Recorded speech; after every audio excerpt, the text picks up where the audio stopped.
Et si raconter sa vie et ses faits marquants pouvait s'apparenter à un soin à part entière, c'est dans le cadre de soins de support qu'une biographe professionnelle propose ses compétences à la Polyclinique de Limoges. Pour nous, la biographie hospitalière dans la prise en charge des patients a tout son intérêt parce que c'est un soin différent des autres soins que l'on peut proposer à nos patients et les faire s'exprimer, les faire se sentir eux différemment du soin ne peut être qu'une amélioration dans leur parcours de soins et cela permet aussi à la famille, aux proches de pouvoir bénéficier de cet accompagnement-là. Camille est biographe dans le cadre privé depuis 2 ans. Aujourd'hui, elle annonce la réédition de l'ouvrage D'une vie à un Je suis particulier. parti un jour à Poitiers avec deux amis et je leur racontais des anecdotes qui se sont arrivées dans ma vie et elles m'ont dit mais il faut écrire un livre, c'est pas possible, toutes ces anecdotes, tout ça, tous ces... Pourquoi la divine Sarah Bernard? Parce que mon arrière-grand-mère était la toiletteuse de Sarah Bernard. Voilà, vous voyez, ça commence comme ça. Voilà mon arrière-grand-mère, Jeanne Mousson. Avec Jean-Louis, ça a duré quasiment une année, puisqu'en fait on se voit toutes les 2 semaines, on va dire, à peu près tous les 15 jours. L'idée c'est des rencontres d'1h30, 2 heures. J'écris à la main, toujours, parce que l'ordinateur ça fait vraiment une espèce d'obstacle entre le biographe et moi.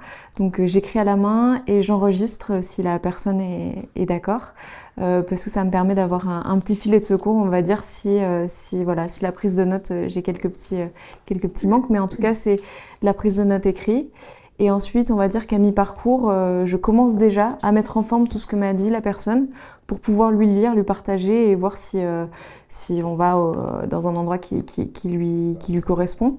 Il y a une forme de liberté, c'est pas un interrogatoire, donc la personne va là où elle veut aller, mais malgré tout, moi je suis là pour aller plus en profondeur sur des sujets qu'elle a pu effleurer. Donc si, forcément je pose des questions, mais je parle très peu.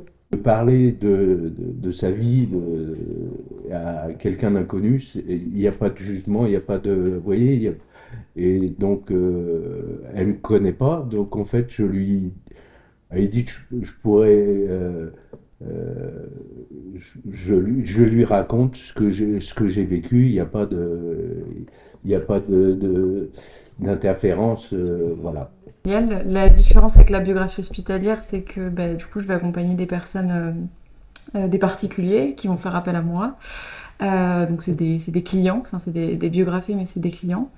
Et après, j'ai la casquette de biographe hospitalière, et là c'est plus pour les personnes qui sont très gravement malades et ou en situation palliative. Et là, j'interviens au sein d'un établissement, et donc c'est gratuit pour les patients puisque ça ne marche qu'avec du mécénat, des dons privés.